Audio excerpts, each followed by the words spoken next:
Varun, hearty congratulations. ముందు జీవితంలో marriage అనేటువంటి ఒక బాధ్యత.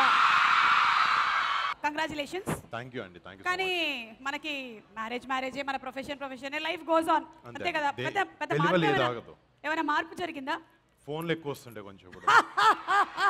ఎక్కడికి వెళ్తున్నాం అనే క్వశ్చన్లు ఎక్కువ వస్తుంటాయి. బట్ అది లవ్ కాబట్టి పర్లేదు. కొన్ని సంవత్సరాలు అయిపోయిన తర్వాత ఆగిపోతాయి. నేను అడుగుతున్నానే ఏంటి ఇప్పుడు రాజీవ్ ఎలా ఉంటుందో మిమ్మల్ని అడగాలి. కొన్ని సంవత్సరాలు అయిన తర్వాత అటు నుంచి ఫోన్లు వస్తాయి, ఏంటి ఫోన్లు చేయట్లేదు ఈ మధ్య అని. సో అలా మారిపోతూ ఉంటుంది. Anyway hearty congratulations to both of you all. And అలాగే ఇప్పుడు ఆపరేషన్ వ్యాలంటైన్ అని ఫస్ట్ చూడగానే before seeing the teaser and all అందరూ ఇదేమైనా మళ్ళీ ఒక రొమాంటిక్ లవ్ స్టోరీ అనుకున్నాము. కానీ of course it has romance in it, it has entertainment in it, but equal amount of patriotism, దేశం మీద ఉండేటువంటి ప్రేమ.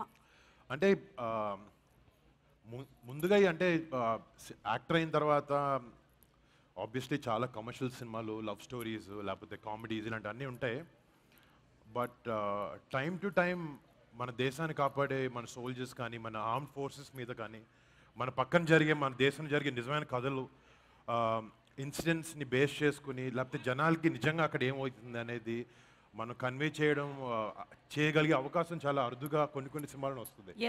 And I think February 14th 2019లో పుల్వామా అటాక్ అయిన తర్వాత ఏదైతే స్టోరీ అయితే ఉందో, ఏదైతే సాక్రిఫైజెస్ మన ఎయిర్ ఫోర్స్ చేశారో, మన సిఆర్పిఎఫ్ సోల్జర్స్ చేశారో, ఇది మన అందరికీ ఎంతో కొంత, అంటే నాకు కూడా సినిమా కథ వినకముందు కొంతవరకు పేపర్లో న్యూస్ ఆర్టికల్స్లో చదివింది మాత్రమే, ఒక లెవెల్ ఆఫ్ ఇన్ఫర్మేషన్ నాకు లేకుండేదు. కానీ సినిమా చూసిన కథ వినిన తర్వాత నాకు అనిపించింది ఏంటంటే, ఇలాంటి కథ స్పెషలీ మన యంగ్స్టర్స్కి, మన యూత్కి, మన దేశాన్ని కాపాడే మన సోల్జర్స్ ఏం చేస్తున్నారు అనేది మీ అందరికీ తెలియాలి. మీ అందరికీ తెలిస్తే మీ ఆబ్వియస్లీ మీకు అందరికి చాలా గర్వం ఉంటుంది.